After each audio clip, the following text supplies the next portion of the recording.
지난 9일 저녁 연쇄 모텔 약물 사망 사건의 피의자 22살 김모 씨가 택시에 탑니다. 모텔에 함께 들어간 20대 남성은 이튿날 객실에서 숨진 채 발견됐고 두 번째 사망 피해자가 됐습니다.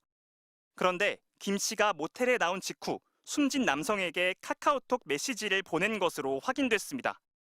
치킨 주문하고 영화 보는데 갑자기 잠들었다며 기억날지 모르겠지만 음식 올 때쯤 깨우기는 했는데 자지 말라고 했지만 피곤한지 자려고 했다고 했습니다.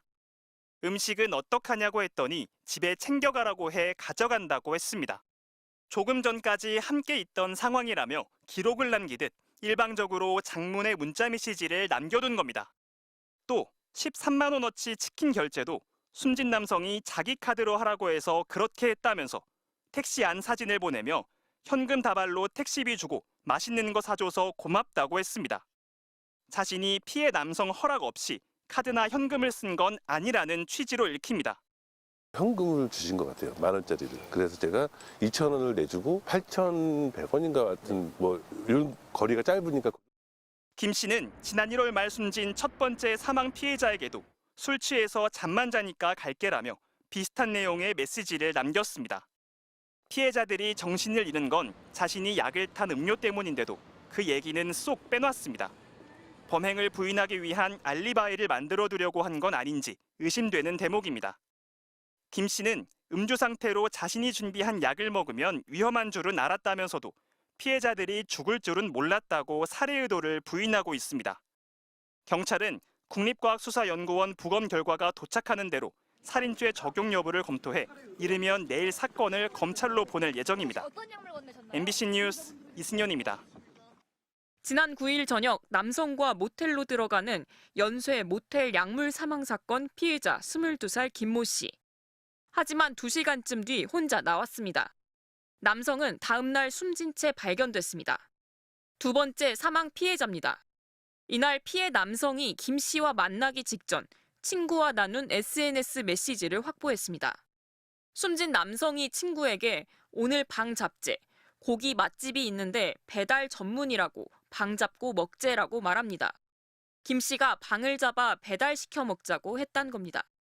이렇게 잡은 방은 범행 현장이 됐습니다. 피해자 지인들은 피해자가 김 씨를 다시 만난 건 얼마 안 됐다고 했습니다. 예전에 술집에서 한번 만난 걸로 안다고 했습니다. 연락처 정도만 있었던 인연 정도로 기억을 하고 구체적인 거는 사실은 기억나지 않는다고. 그런데 최근 김 씨로부터 연락이 와서 지난 8일 피해자가 김 씨를 다시 만났고 다음 날인 9일 김 씨가 방을 잡자고 했다는 게 피해자가 남긴 마지막 SNS 메시지란 겁니다. 만나자는 연락도 방을 잡자는 얘기도 김 씨가 먼저 했다는 게 피해자 지인들 얘기입니다. 생각하면 생각할수록 계획적이고 뭔가 고의적이었던 것 같고. 김 씨는 지난 9일 택시를 타고 범행 현장을 떠났습니다.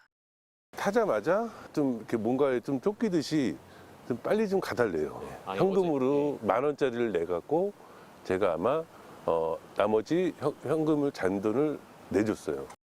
앞서 첫 번째 사망자가 발견된 건 지난달 29일. 거의 열흘 새 비슷한 범행이 반복됐습니다. 김 씨는 의견 충돌이 있어 재우려고 자신이 처방받은 약을 탄 음료를 건넸다며 술을 마시고 약을 먹으면 위험하단 건 알았지만 죽을 줄은 몰랐다고 경찰에 진술했습니다. 부검 결과 피해 남성들에게선 향정신성 의약품인 벤조디아제핀계 외에도 여러 종류의 약물이 검출됐습니다.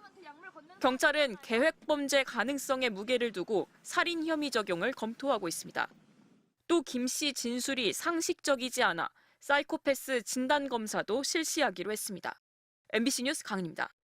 지난 9일 김 씨와 손을 잡고 모텔로 들어가는 20대 남성. 김 씨가 약을 탄 숙취해소제를 마시고 숨진 두 번째 피해자입니다. 김 씨는 숙취해소제에 자신이 처방받은 벤조디아제핀계 알약을 넣었다고 진술했습니다.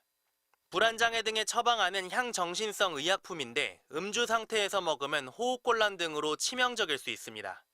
경찰 조사에서 김 씨는 술에 마신 상태에서 벤조디아제핀계 약물을 먹으면 위험하다는 사실을 알고 있었다고 진술했습니다. 처방받을 때 들어서 알고 있었단 겁니다. 그런데도 김 씨는 남성들이 죽을 줄은 몰랐다고 했습니다. 김 씨는 약물량을 배로 늘려가면서 범행을 반복했습니다.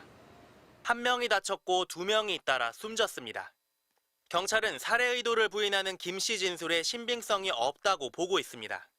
첫 번째 남성 사망자 휴대전화에서는 김 씨가 범행 직후 보낸 메시지가 발견됐습니다. 김 씨가 모텔에서 혼자 나온 뒤 피해자에게 술에 너무 취해서 계속 잠만 자니까 나는 먼저 갈게라는 메시지를 보낸 겁니다. 경찰은 김 씨가 알리바이를 만들기 위해 일부러 이 같은 메시지를 보내놓은 게 아닌지 의심하고 있습니다.